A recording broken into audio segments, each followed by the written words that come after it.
일하고 싶은 사람들은 대부분 일을 할 수 있는 상황이지만 일자리를 더 좋은 일자리를 구하기는 조금씩 어려워지는 상황이다. 이렇게 좀 볼 수가 있겠고요. 구독, 좋아요, 알림 설정 부탁드립니다. 네. 채권보이 진행자 이지혜 기자입니다. 오늘 9월 4일 월요일 채권보이 위클리 시작하겠습니다. 사실 잘 모르는 것도 열심히 공부하고 알아가 보면 결국 다른 세상이 열린다고 합니다. 그래서 저희 채권보이는 항상 그 지점을 찾기 위해서 노력하고 있습니다. 든든한 콘텐츠로 항상 보답하고 싶은데요. 채권보이 위클리는 또 많은 분들이 보면은 도움이 된다라고 말씀하시는데 한 주간의 그 국내 채권, 해외 채권의 시장 분위기를 또 분석을 알 수 있게끔 도움드리고 있습니다. 매번 매주 월요일은 KB증권 박준우 연구원님과 함께하는데 오늘도 연결해 보도록 하겠습니다. 만나볼게요. 네, 연구원님 안녕하세요. 네, 안녕하세요. KB증권 박준호입니다. 네, 반갑습니다. 연구원님 그 한 주간의 채권 시장에서 굉장히 뚜렷한 특징이 있었다고 들었는데 어떤 게 있었을까요? 네, 최근에 전반적인 자산 가격들이 대부분 반등을 하는 한 주였습니다. 7월, 8월 달 보면 주가도 소폭 부진을 했었고, 금리 상승세도 굉장히 가팔랐었는데, 지난주는 금리는 소폭 하락하고, 주가와 원자재 가격 등 전반적인 금융자산 가격들이 대부분 반등하는 모습을 보였고요. 또 채권 섹터 내에서 보면 그 국채보다는 이제 하이힐드 중심으로 조금은 위험한 자산군들이 성과가 상대적으로 우수한 모습을 보였습니다. 미국 금리만 놓고 보면 왼쪽 그림에서 보시는 것처럼 미국 국제 수익률 곡선의 주간 변화를 보면 지난주에는 단기물 금리, 2년물, 3년물 금리가 큰 폭으로 하락을 하고 장기 금리, 10년물과 그 이상의 금리들은 금리 하락폭이 상대적으로 적은 모습이었는데 크게 본다라고 하면 인플레이션 안정이라든지 여러 가지 추가 긴축 우려에 대한 부분들이 조금 완화되면서 단기물 금리 중심으로 하락을 했었고요. 장기 금리의 경우에는 오른쪽 그림에서 보시는 것처럼 미국 10년물 금리가 지난주 월, 화, 수, 목 대부분 하락을 하다가 금요일에 소폭 반등을 했습니다. 네, 미국의 경기를 판단하는 거 굉장히 중요한데요. 이번 주에도 그런 판단 기준이 되는 경제 지표가 상당한 걸로 알고 있습니다. 전해주시죠. 먼저 컨퍼런스 보드라고 하는 곳에서 소비자 신뢰 지수를 매달 발표를 합니다. 이 소비자 신뢰 지수가 8월 달에 예상치를 크게 하회하는 모습이 나타났습니다. 이 소비자들이 경제를 어떻게 판단하는지를 보여주는 지표다라고 보시면 되겠는데, 이 식료품과 휘발유 가격 상승에 대해서 조금 한번 말씀을 드려보겠습니다. 이 식료품과 휘발유는 사실은 그 사람이 돈이 많건 아니면 소득이 많건 소득이 적건 모두가 필수적으로 사용해야 되는 그런 품목들입니다. 그런데 식료품 가격과 휘발유 가격이 올라가게 되면 그만큼 고정비가 늘어난다라고 저희가 이해를 할 수가 있거든요.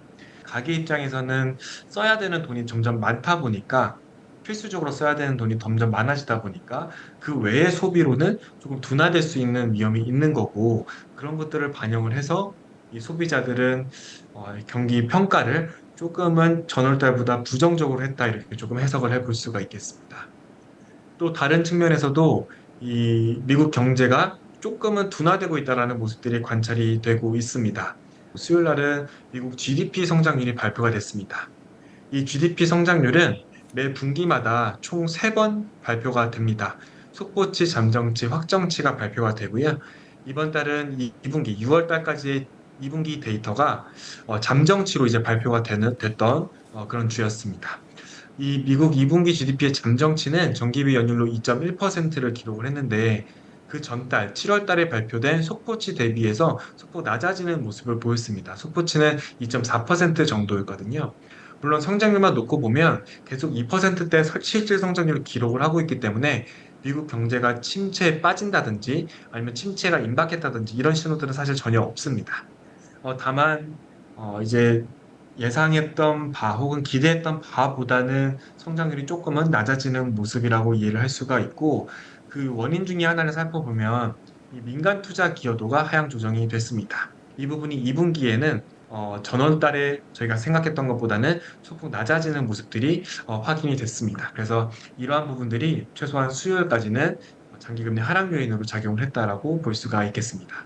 주택시장도 아까 조금 전 말씀드린 요인들과 비슷하게 소폭 약화되는 모습은 나타나고 있지만 여전히 레벨 자체는 미국 경제가 아직은 견조함을 시사를 하고 있습니다. S&P 케이스 실러의 20개 대도시 주택 가격은 전월 대비해서 0.9% 상승을 했습니다.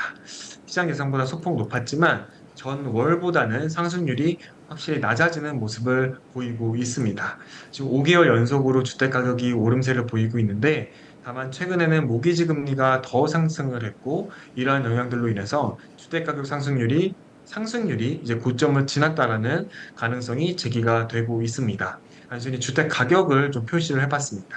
보시면은 2022년도에 주택 가격이 하락을 하긴 했지만 이 그림에서 보시는 것처럼 주택 가격 지수로 보면 매우 미미한 하락이었다고 볼 수가 있고 심지어 최근 반등을 하면서 주택 가격은 사실 팬데믹 이전 대비해서 거의 큰 변화가 없는 상태라고 보실 수가 있겠습니다. 네, 고용이 관건이다 이런 얘기 많이 나오고 있습니다. 고용 그 흐름이 좀 둔화됐다라는 분석도 있던데 어떻게 전망하시는지 그 경제 지표가 이번 주 나온다고요? 중요한 데이터 중에 하나가 이 미국의 졸트라고 하는 데이터입니다. 이 졸트라고 하는 보고서에는 구인 건수라는 데이터가 먼저 포함이 되어 있습니다. 이 구인 건수는 기업들이 얼마나 많은 노동자들을 채용을 하려고 하는지를 나타내는 지표이고 현재 800만 건대로 구인 건수가 기록을 하는 상태입니다. 시장 예상보다 크게 낮아졌고 3개월 연속 감소세가 지속이 되고 있습니다. 이 구인 건수가 많다는 거는 기업들이 노동 수요, 그러니까 노동자들을 계속 구하려고 한다는 거기 때문에 사실 구인 건수가 높을수록 노동 수요가 높은 거고 이 구인 건수가 낮아질수록 노동 수요가 잦아들고 있다라고 제가 이해를 할 수가 있습니다. 같은 보고서에서 이 퀴시라고 하는 데이터가 같이 발표가 됩니다. 이 퀴즈는 자발적 퇴직자들을 의미를 합니다. 노동자들이 다른 직장을 더 가지기 쉽다고 생각을 하거나 아니면 임금 등을 높여서 더 좋은 조건의 잡을 구할 수 있을 거라고 기대를 할 때 이 퀴시라는 지표가 상승을 하게 됩니다. 당연히 팬데믹 이후 한 2022년까지는 이 퀴 레이시오가 굉장히 높아졌던 적이 있습니다. 그 말은 모두가 다 이직을 편하게 쉽게 했었다라는 얘기고요. 최근에는 이 퀴 레이시오가 조금씩 하락을 하고 있고 지난주에는 유의미하게 하락하는 모습들이 관찰이 됐습니다. 이제 퀵 레이시오가 345만 건이고 비율로 따지면 한 2%대로 이제 진입을 한 상태인데 팬데믹 이전 수준과 비슷한 상태입니다. 자발적 퇴직만 따지기 때문에 일반적인 실업률 데이터와는 조금 다른 지표라고 볼 수가 있고 좀 다르게 말하면 사람들이 노동시장이 좋다고 판단을 해서 다른 직장을 구하러 나가는 현상은 굉장히 줄어들고 있다. 이렇게 좀 볼 수가 있겠습니다. 그것과 반대로 해고 지표가 또 따로 있습니다. 저희가 그걸 레이오프라고 하는데요. 그래서 퀴즈는 자발적인 것이고 레이오프는 좀 비자발적인 해고의 성격이라고 볼 수가 있는데 만약에 비자발적인 퇴직이 감소하는 반면에 해고가 늘어나게 되면 이 고용시장이 큰 위축 국면에 진입을 했다라고 볼 수가 있습니다. 그렇지만 지금은 이 노동시장의 해고는 크게 늘어나지 않고 있는 상황입니다. 일하고 싶은 사람들은 대부분 일을 할 수 있는 상황이지만 더 좋은 일자리를 구하기는 조금씩 어려워지는 상황이다. 이렇게 좀 볼 수가 있겠고요. 지난주 비농업 고용의 경우에는 17만 7천 건 새로 증가를 하면서 시장 예상치를 상회를 했습니다. 그렇지만 6월 달과 7월 달 수치가 조정이 되었는데 상당히 하향 조정이 됐습니다. 그러니까 8월 달 수치 자체는 예상보다 높았지만 여전히 20만 건을 하회하고 있고 6월 달과 7월 달 모두 10만 초반대 그리고 중반대로 크게 하락을 했습니다. 이것만 보더라도 아까 자발적 이직이 줄어들고 있다는 부분을 어느 정도 저희가 이해를 할 수가 있고요. 미국 베버리지 곡선으로 저희가 좀 설명을 해볼 수가 있는데 이 베버리지 곡선이라는 것은 X축에 저희가 가장 익히 잘 알고 있는 실업률 데이터, Y축은 그 전에 말씀드린 부인 건수를 같이 그린 겁니다. 제가 노란색 선으로 최근 3개월치를 표시를 해두었습니다. 최근에 2020년 4월부터 보면 이게 원점에서 굉장히 멀리 떨어진 상태에서 최근에는 실업률이 크게 높아지지 않고 부인 건수만 계속 감소하고 있는 현상들이 나타나고 있는데 이것이 시사하는 바는 미국 경제의 소프트 랜딩 기대를 높이고 있다라고 저희가 평가를 해볼 수가 있습니다. 무슨 말이냐면 실업률, 그러니까 비자발적인 해고는 굉장히 낮게 유지가 되고 있는 반면에 기업들이 노동자를 구하려는 수요는 감소를 하고 있다 이렇게 표현할 수가 있고 노동시장의 수급 균형이 맞아 들어가고 있다. 이렇게 평가를 해볼 수가 있겠습니다. 만약에 급격한 노동시장의 위축이 발생한다라고 하면 금리가 급락을 할 수 있는 환경이 나타날 수 있는데 아직까지 그런 환경은 아니다. 그래서 금리가 지금 당장 크게 낮아지긴 어렵다라고 판단을 하고 있습니다. 네, 과연 인플레이션이 좀 안정화될까 싶은 한 주가 아닐까 싶은데요. 자, 그렇다면 주목해야 할 물가 지표는 뭐가 있을까요?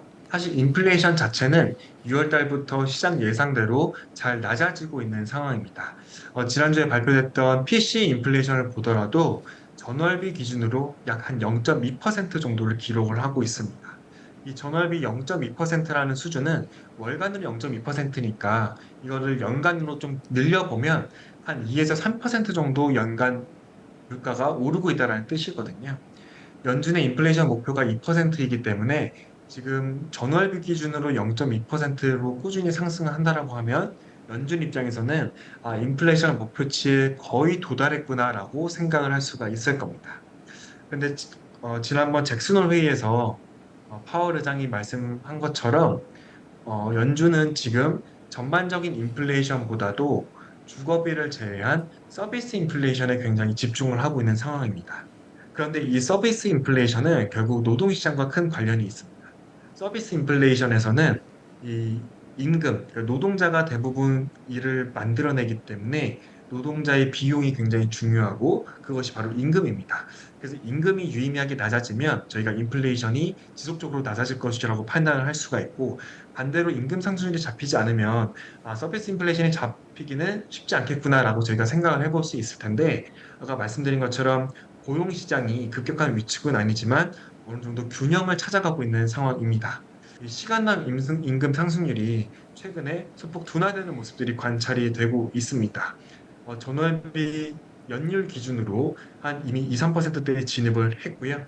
이 시간당 임금 상승률이 유의미하게 낮아진다는 것은 서비스 인플레이션이 낮아진다라고 볼 수가 있기 때문에 최근에 단기 금리가 크게 하락한 데에 일조를 했다 이렇게 볼 수가 있겠습니다. 결국 인플레이션이 유의미하게 낮아져야 연준이 기준금리를 더 인상하지 않고 내년에 조금은 더 빠르게 기준금리 인하를 할 수가 있을 텐데 최근에 나온 데이터들을 보면 임금 상승률들이 낮아지는 시도들이 계속 나오고 있습니다. 앞으로 분기마다 발표되는 웨이지 트래커라든지 ECI라고 하는 임금 상승률을 나타내는 지표들이 계속 이제 반복적으로 발표가 될 텐데 최근에 노동시장 상황으로 봤을 때는 그러한 지표들이 모두 하락적으로 방향성이 더 잡힐 것으로 예상을 하고 있고 그렇게 된다라고 하면 미국 인플레이션도 더 잡힐 수 있을 것으로 저희는 전망을 하고 있습니다. 이걸 통화정책 관점에서 말씀을 드리면 기준금리를 더 올릴 요인이 연준 입장에서는 더 줄어든다라고 볼 수가 있겠습니다. 연준이 기준금리를 더 많이 올리려고 한 것은 결국 인플레이션 잡힐 것이라는 기대 혹은 인플레이션이 잡힐 것이라는 확신이 굉장히 부족했기 때문인데 최근에 나오는 고용과 물가 데이터를 보면 기준금리를 더 올리지 않아도 충분히 인플레이션이 잡히고 있다는 시그널들이 나오고 있기 때문에 그렇습니다. 지난주에 보스틱이라든지 메스터라든지 주요 연준의 위원들의 발언들을 보면 대부분 인상은 막바지 국면에 도달했다라는 평가와 함께 무리해서 더 많이 올리지 말아야겠다라는 발언들이 계속 지속되고 있거든요. 그 말은 지금 무리해서 한 번, 두 번 더 올리면 인플레이션은 그래도 잡을 수 있겠지만 앞으로는 성장이 하락할 위험이 더 커질 수 있다는 것을 시사를 하고 그렇기 때문에 저희는 9월달 FOMC에서는 이번 주는 아니지만 9월달 FOMC에서는 기준금리 동결을 전망을 하고 있습니다. 네, 뭐니 뭐니 해도 이번 주 가장 중요한 관건은 또 고용 안에 있지 않나라는 생각 듭니다. 자, 한 주간의 채권 시장 분석 아주 잘 들었습니다. 고맙습니다. 네, 감사합니다. 네, KB증권 박준우 연구원과 함께했습니다. 네, 이어서 국내 채권 위클리 분석입니다. 국내 채권 시장은 글로벌 긴축 기조가 다소 주춤한 상황에서 중국의 지준율 인하로 장기물 중심의 강세를 보이면서 마감했습니다. 주중에 원화 외평채 발행 추진 소식이 들리기도 했는데요. 영향을 미쳤고 ADP 민간 고용 증가폭이 예상치를 밑돌자 고용 둔화 기대감이 커지면서 강세를 보였습니다. 은행채 발행액은 3조 2,100억 원으로 전주 대비 4,400억 원 늘었습니다. 특히 신규 발행물의 강세가 두드러졌습니다. 국책은행 중 기업은행의 1년물 할인채의 강세가 눈길을 끌었고 한국수출입은행의 1년 이내 연내물도 강세였습니다. 은행채 트리플 A 크레디트 스프레드는 전 구간에서 확대됐습니다. 회사채 시장은 전반적으로 한산했습니다. 전체 유통량은 전주 대비 6,708억 원 감소한 2조 7,945억 원이었습니다. 다만 초우량 등급에서의 유통량은 전주 대비 증가했고 이하 등급은 감소했습니다. 관망세를 보이던 시장은 보수적인 분위기가 더해지는 모습입니다. 네, 채권부위가 회사채 투자하고 싶은 분들을 위해서 중요 일정 안내해 드립니다. 이번 주 회사채 수요 예측 일정입니다. 네, 이상 채권부위 위클리 시간이었습니다. 아직도 덥다 하시는 분들 꽤 많으신 것 같은데요. 속 시원한 그런 성공 투자 전략 알릴 수 있게끔 이번 주도 최선을 다하겠습니다. 채권부위 식구님들 파이팅입니다. 시청자 여러분의 구독의 힘이 채권부에게는 큰 힘이 됩니다. 기존 영상과 추천 영상에도 좋아요 부탁드립니다.